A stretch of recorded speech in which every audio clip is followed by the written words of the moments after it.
Nak percaya ilmu akidah mesti ada sumber yang sah. Nak mempercayai hatta dalam perkara-perkara tadi. Anda pernah di Malaysia, duka cita di Malaysia ada satu orang doktor lulusan Mesir berceramah di sana sini, dan orang tahu yang terkenal ialah dia menceritakan tentang ubat bagi sakit AIDS ialah dengan disebat seseorang sebanyak 100 rotan di belakang. Jadi dia kata itulah ubat yang telah ditunjuk oleh Islam. Bila sebat 100 rotan, maka akan berlaku apa saya pun tak tahu lah apa yang dia kata, menyebabkan segala hormon dalam badan akan bertindak balas dan kemudian akan menjadi seolah-olah macam antibiotik yang akan mempertahankan buanglah semua kelemahan yang ketidakmampuan AIDS itu akan kembali, dia mampu mempertahan daya serangan penyakit itu akan kembali segar.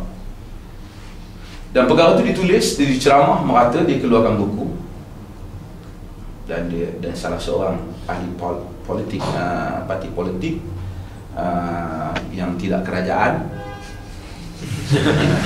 Saya tidak mungkin kerajaan. Saya cerita dia membawa perkara ini ke parlimen. Jika orang pernah baca laporan, membawa ke parlimen dan menceritakan bahawasanya inilah penyelesaian Islam kepada sakit AIDS yang hari ini orang tak tahu, orang tak rasa. Dan saya masih ingat masa itu Marina Mahathir menulis satu surat, kerana bukan ahli parlimen, dia tulis, dia menjawab kes ini. Dia kata, adakah saya tidak fikir background itu agama begitu zalim, kerana orang yang kena AIDS tidak semestinya orang yang melakukan hubungan seks. Ada juga isteri yang tak tahu apa-apa, suaminya yang kena. Ada budak kecil yang lahir, dia kena. Adakah kesemua mereka ini akan disuruh oleh agama untuk disebat satu rotan di belakang mereka untuk mengubati penyakit AIDS? Siapa yang sebut tu? Doktor lulusan Azhar, orang sebut dia Ustaz Doktor.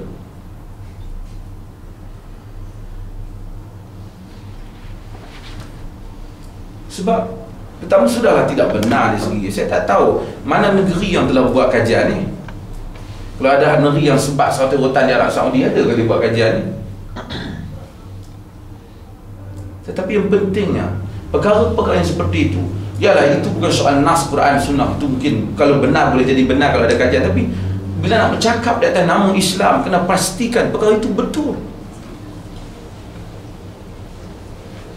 Kemudian apatah lagi bila kita nak bercakap tentang, dia doktor, kadang-kadang dia ada minat agama, dia mula nak bercakap juga tentang agama.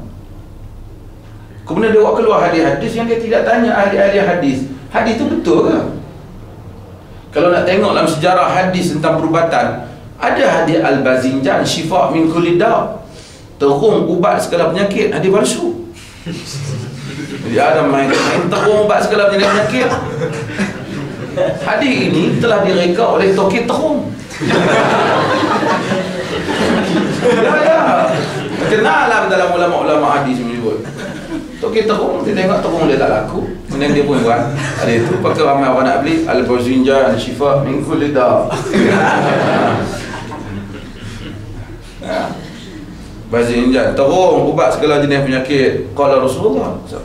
Sebab itu Nabi memperuntukkan neraka untuk yang mereka hadis-hadis palsu ni, dan juga peruntukan yang sama kata para ulama hadis untuk orang yang menyebarkannya tanpa menyelidiki adakah dia daripada Nabi sallallahu alaihi wasallam.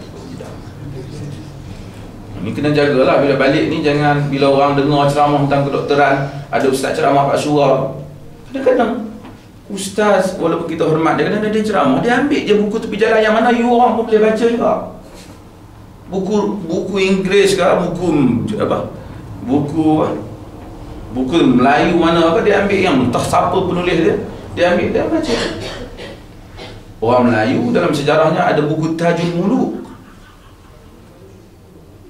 Siapa baca seorang tua di kaki gunung, Tok Ya Azizi tulis, menggunakan buku seorang tua di kaki gunung, orang tua di kaki gunung menggunakan buku Tajul Muluk yang berbagai-bagai petua, seorang pakar motivasi di Malaysia yang terkenal menceritakan tentang ini. Ada dalam kitab, orang kalau rambut kerinting pangaskan, kalau rambut yang rambut dan 6 bulan tak potong pangas dia.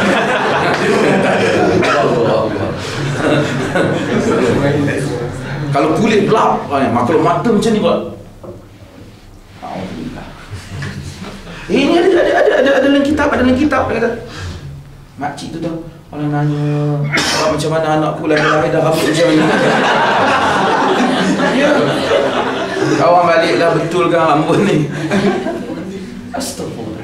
Inna Allah la yanzuru ila suwarikum wala ila ajsadikum walakin Allah yanzuru ila qulubikum. Sesungguhnya Allah tak tengok kepada rupa parah kamu, Allah tengok kepada amalan kamu. Dan ada percaya kalau kulit dia hitam kehijauan, kata Tajul Muluk, ya, kalau you tengok betul-betul negro memang hitam kehijauan. Ya, black is beauty itu lah. Dia kata jahat. Tapi orang berpendidikan, ahli motivasi, ada PhD, tapi bila dia datang kepada agama, dia mandulkan otak dia kerana dia rasa ini agama, apa yang saya jumpa semua saya telan. Orang telah diberi exercise yang cukup untuk berfikir, untuk menggunakan ketajaman otak bila nak analisa penyakit, untuk tengok, untuk membeza-bezakan penyakit. Tapi kenapa bila datang kepada Islam tak menggunakan? Kadang-kadang yang hatta di Kuala Lumpur, masjid-masjid pengurusi dia tu kadang ada pengajian tinggi, lulusan yang bagus, dia boleh jemput ustaz mana bagi ceramah, yang ceramah itu tak ada kualiti ya. Dia akan kata, yalah, saya ni bukan bidang agama, apa orang agama kata saya terima je lah. Kamu tidak sebodoh itu.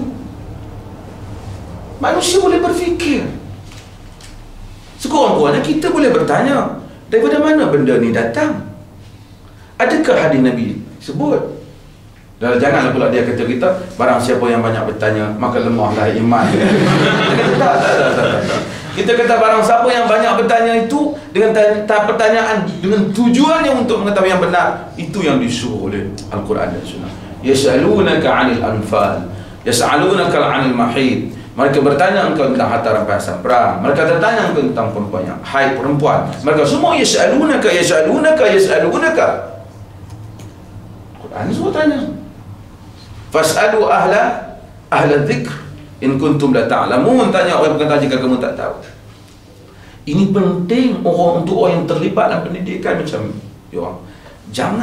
Jangan muandulkan akal. Bila sebut ni agama kata, ya kot. Orang pergi Mekah kadang-kadang dia hebat.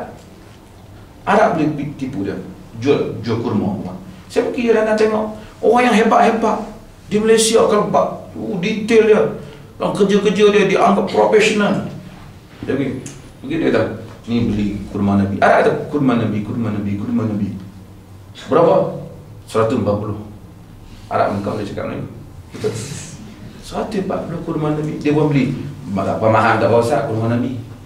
Anda tahu kurma Nabi dah makan dah habis. Ni kurma yang dah. Dia pun dah yang 42 je. Artinya, anda nak sebut pada itu yang nak disentuh di sini ialah tentang betapa kita perlu menggunakan, manfaatkan ilmu yang belajar ni, boleh apply juga dalam masalah Islam, supaya akhirnya kita boleh berfikir tentang apa-apa yang dikaitkan dengan Islam. Jadi pastikan kepercayaan yang dikaitkan dengan agama ada teras yang betul. Kedua, amalan yang dikaitkan dengan agama. Amalan ini ada dua perkara. Satu, amalan yang membabitkan soal muamalat umum dalam hidup. Amalan umum dalam hidup ni, jual beli, sewa menyewa, makan minum, percakapan, pakaian. Ini semua Islam sangat luas. Islam kata, lagi tidak ada dalil yang menunjukkan haram, maka ia adalah harus. Bukan, lagi tak ada dalil menunjukkan halal, maka dia ada haram. Kalau itu kacau. Ayam Turki tak boleh makan. Kan? Baju. Apa sunnah dalam berpakaian? Sunnah berpakaian itu, kata Syekhul Islam Ibn Taymiyah, seseorang memakai apa yang paling sesuai untuk iklim dia dan kaum dia. Kan? Kita tengok di sini orang pakai tebal, sesuai. Kalau di sini siapa nak pakai jubah boleh lah, tapi ya tak apa, tapi tidak sunnah.